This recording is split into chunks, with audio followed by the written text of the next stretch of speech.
તરફ ભારત દેશ digital India તરફ જઈ રહ્યો છે, તો બીજી બાજુ ભુજ શહેરના માર્ગો પર પડી ગયેલ ખાડાની કામગીરી ગોકળ ગતિએ ચાલી રહી હોવાથી પ્રજાની મુશ્કેલીમાં થઈ રહ્યો છે વધારો।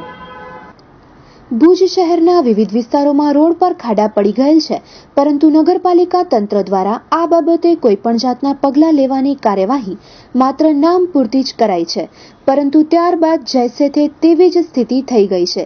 તો આ બાબતે અમે ભુજ નગરપાલિકાના નગર આયોજનના ચેરમેન શ્રી કૌશલભાઈ મહેતાને આ બાબતે કામગીરી ચાલી રહી છે તેવું જણાવ્યું હતું, જેથી આ બાબતે અમોએ નગરપાલિકાના પ્રમુખનો પણ ઇન્ટરવ્યુ લીધો હતો, જેમાં ગોકળ ગતિએ ચાલી રહેલી કામગીરીમાં ડિજિટલ ઇન્ડિયા તરફ જઈ રહ્યા છીએ ત્યારે જો ચેરમેન એવી વાત કરી રહ્યા છે કે કયા એરિયાની રજૂઆત છે, તો પ્રશ્ન એવો થાય છે કે હર હંમેશ રજૂઆત બાદ જ કામ થશે તે સિવાય નહીં।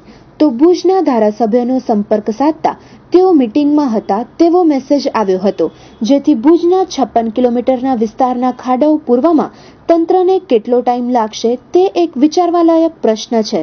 તો શું ડિજિટલ ઇન્ડિયાના સ્વપ્નને મોદી સરકાર દ્વારા ફરમાન બાદ નીચલી કક્ષાએ કોઈ પણ જાતનો પ્રતિસાદ નથી મળતો તેવું સ્પષ્ટપણે દેખાઈ રહ્યું છે, જેથી આ બાબતે જો ત્વરિત કામગીરી કરાય તો દેશનો પણ વિકાસ ઝડપથી થઈ શકે। જે મંગલમ 4 રસ્તા પાસે ગટરની ચેમ્બર અમે ઉતારી અને એ જોયા બાદ તંત્ર દ્વારા ખાડાનું કામ કરાઈ ગયું, જેથી પ્રશ્ન એવો થાય છે કે બેઠેલા સત્તાધીશો જો મીડિયા જ બતાવશે ત્યારે જ કામ થશે એ વાતથી ટેવાઈ ગઈ છે તેવું લાગી રહ્યું છે, અને જો તંત્ર જાગી અને પોતાની રીતે કામગીરી કરે તો મેક ઇન ઇન્ડિયા અને ડિજિટલ ઇન્ડિયાનું સ્વપ્ન સાર્થક થઈ શકે।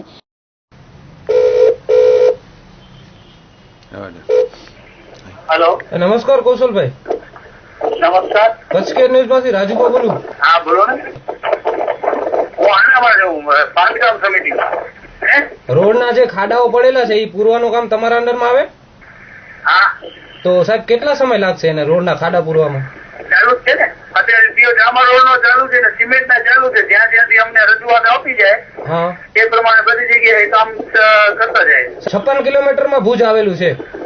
હા હા હા તો અમે જ્યાં જ્યાં આપણું ધ્યાન મેઇન જે રસ્તામાં આપણી નજર આવે એ આપણે કહી દઈએ, અને આપણે કોઈની રજૂઆત આવે કે ભાઈ આપણે આ જગ્યાએ ખાડા છે તો એ આપણે એ લોકોને કહી દઈએ કોન્ટ્રાક્ટર ને, તો એ પ્રમાણે લોકો એ ખાડાનો પૂરવાની તૈયાર કરતા જાય। પણ સાહેબ વિચાર કરો, આજે વિકાસશીલ આટલો આપણો દેશ છે, નરેન્દ્ર મોદી સાહેબ આટલી પ્રગતિ કરી રહ્યા છે, પણ ભુજના 56 કિલોમીટરના એરિયામાં આટલો સમય લાગી રહ્યો છે સાહેબ? શું મેન પાવર ની ઓછી છે કે પૈસાનો અભાવ છે? એટલે અત્યારે આપણી કને ડિજિટાઇઝેશન તરફ જઈ રહ્યા છે, બરોબર ને? ડિજિટલ ઇન્ડિયા તરફ જઈ રહ્યું છે, ડિજિટલ ઇન્ડિયા બરોબર। તો એક વસ્તુ છે કે તમે અત્યારે એક માત્ર નાના ખાડા પૂરવામાં જો એક 2 3 મહિના નીકળી જતા હોય તો અત્યારે આપણો દેશ ક્યારે આગળ વધશે? 70 વર્ષ થયા દેશને આઝાદ થયો આપણો, તો હજી શું 56 વર્ષ લાગશે? ના ના, એ તો જેમ બને જલ્દી કામ કરતા જાય છે, તો એટલે ગોકળ ગતિએ કામ જ આવશે। તો શું છે કે ડામર રોડ જે છે ને, ડામર રોડ માં એવું છે કે અમુક જગ્યાના રોડ હમણાં જિલ્લા પંચાયતે લીધેલા છે, અને એની અંદર અમુક ડામર રોડ બધે મોટા વિસ્તાર આવરી લીધેલા છે, એમાં ડામર રોડ થાય તો એનામાં ખોટો પેજનો ખર્ચો ન કરાય ને? ડામર રોડ દર વર્ષે ગ્રાન્ટો આવવાની જ છે, એ તો ખબર જ છે, સમજો દર વર્ષે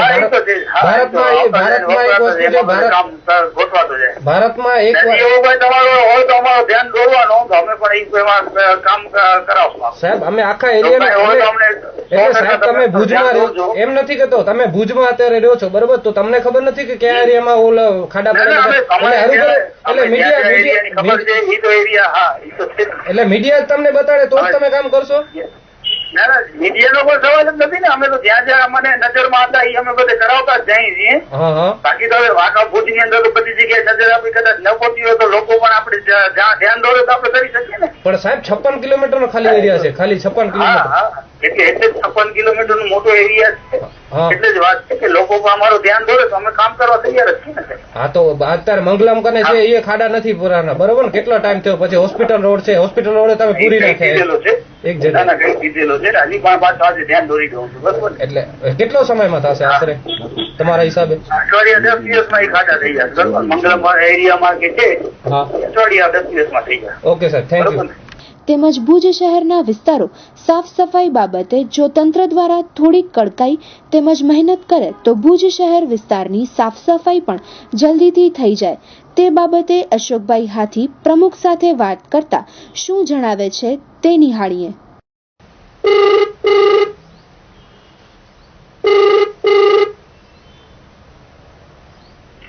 હેલો, ગુડ આફ્ટરનૂન અશોકભાઈ. બોલો. કચ્છ કે ન્યૂઝ માંથી રાજુભા બોલું. બોલો ભાઈ. એમ કહેતો હતો આપણે કૌશલભાઈ મહેતા સાથે વાત થઈ આપણે ભુજ શહેરના જે રોડો છે એમાં ખાડા પડેલા છે. ના, સ્ટોપ તો આપણા જે રોડ આપણે પેલી રોડ આનામાં ડામરમાં બધે આવે છે ને એટલે પછી બંધ ભાઈ ડબલ ઓછો છે. ના મેક્સિમમ ખાડા પુરાવી નાખો તો હાલે ને, મતલબ જે છે અમુક એરિયામાં ખાડા છે તો ભલે ને કોન્ક્રીટ નાખાવી દો તો એ થઈ જાય ને ખાડા. હોય ખોટું પબ્લિક હેરાન કરતી થાય છે. જ્યાં કાપી થશે ત્યાં કાપી થશે બાકી જ્યાં નાખો ના હશે નવાનો નાખો ને લગભગ કોઈ તો પછી આવી જાય કામ ચાલ થવાના. બરાબર ઠીક છે ચલો સાહેબ. જોઈ લે જેની રજૂઆત આવે છે કે અહીંયા ખાતું કરવા જો ખાતું છે ને પેજ કરવા જો તમે ઇમરજન્સી કરાવી નાખીએ. જે પણ રજૂઆત આવે કાઉન્સિલ અથવા બીજો કોઈ આગેવાની કે સમાજ કે અમારી શહેરમાં આટલું ખાતું છે ઇમરજન્સી કરાવી નાખીએ. ના એટલે આપણે રજૂઆતની વાત એવી છે કે હવે જો આપણે હમણાં કૌશલભાઈ મહેતા સાથે વાત કરી તો એ એમ કહેવા માંગે છે કે અમે કોઈક રજૂઆત કરે તો બરોબર વસ્તુ થાય. હવે એક વસ્તુ છે ભુજમાં જો આ બધા હરેક વ્યક્તિ ભુજમાં તો રહે જ છે તો ભુજના શું આ એરિયામાં નહીં ફરતો એને નથી ખબર પડતી કે મતલબ મારે આ ખાડો પુરાવાનો છે, મારી જવાબદારીમાં આવે છે આ વસ્તુ. તમારી વાત સાચી છે. હું તમને શું કહું છું કે જો જ્યાં જે મેન આપણા હોસ્પિટલો છે, બસ સ્ટેશન એરિયા હતો કે અમુક જે આશાપુરા સ્વપ્ન મંદિરો હતો એ આપણે દરરોજ જાણતા હોય તો આપણે ખબર પડે કે જરૂર છે આપણે ઇમરજન્સી ડામર થશે છતાં ઇમરજન્સી આપણા મહિનો 15 થી નીકળ્યા બધું ખોટું ટુરિઝમ ખરાબ લાગે, પાર્ટનર ટુરિઝમ બધું ખરાબ લાગે. ઇમરજન્સી આપણે પેચ કરાવી નાખીએ. સમજ્યા મારી તમે? હા બરોબર સાહેબ, સાચી વાત છે એમ નહીં. એટલે આપણા કૌશલભાઈ મહેતાનો એ સવાલ હતો કોઈ રજૂઆત કરે અથવા તો હું વસ્તુ કામ કરું એ વસ્તુ રોંગ નથી. તમને એવું નથી લાગતું?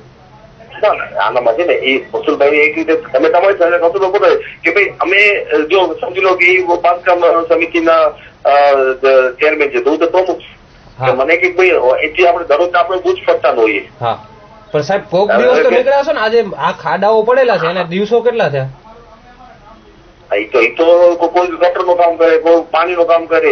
એટલે હું તમને સાહેબ પ્રમુખ છો તમે હું તમને પાણી થઈ જાય જૂના ખાડા થઈ જાય. પાછો ભૂતના રોડ આજે 10-12 વર્ષ પહેલા જ બને હમણાં બને રોડ. હા બરોબર છે તો એમાં ખાડા પુરાવી નાખે ને. એટલે સાહેબ તમે પ્રમુખ તરીકે છો તો નીચેના વ્યક્તિને તમે જવાબદારી સોંપો ને. કારણ કે એક વસ્તુ છે કે મોદી સાહેબે બરોબર ઉપરથી કરી દીધું પણ નીચેવાળા જ કામ નથી કરતા, તકલીફ પડે છે ને. એવું તો નથી તકલીફ કામ કરી છે આપણે સવાલ કામ તો આપણે આગળ જે કામ બધું થાય છે એવું નથી.